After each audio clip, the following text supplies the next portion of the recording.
მოგესალმებით მეგობრებო, ახლა კიდევ ერთხელ მინდა გაჩვენოთ აი სტადიონი სოფელში. ესაა სოფელი ახლა სადაც მივდივართ.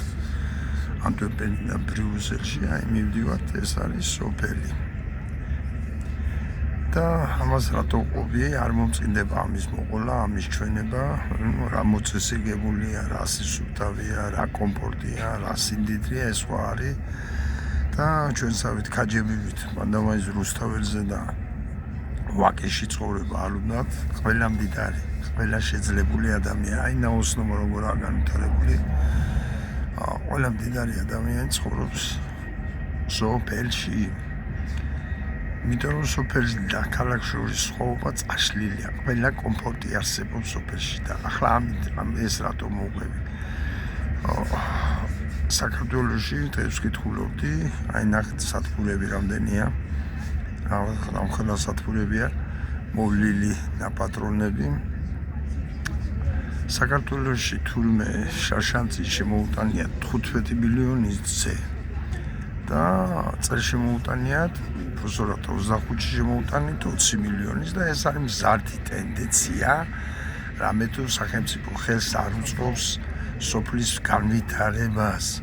ნახეთ რა სილამაზეა, არ უწყობს სოფლის განვითარებას.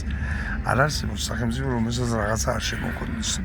არ არსებობს ასეთი სახელმწიფო, მაგრამ ყველაფერი შემოქონდეს. საქართველოს გარდა გონია არ არსებობს სოფლიოში სხვა ქვეყანა რა.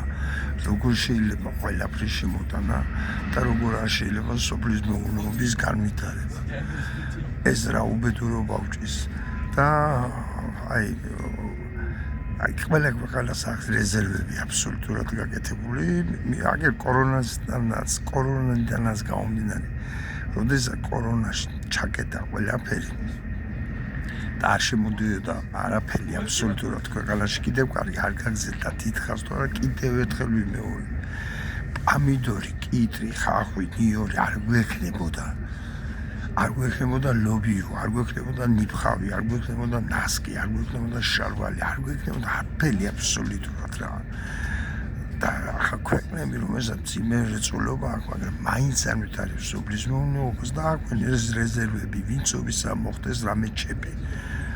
რომ მოსახლეობა რამდენიმე თვე, რამდენიმე წელი გაუძლოს და არ იყვნენ მშივრები.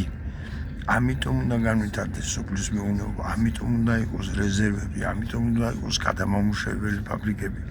და ეს ხელისუფლება რომ ამაზე არ ფიქრობს, არც უფიქრია, ეს შანსი თუ მინდა რომ ყველაფრის შემოტანის რაოდენობა იზრდება ჩვენ ქვეყანაში.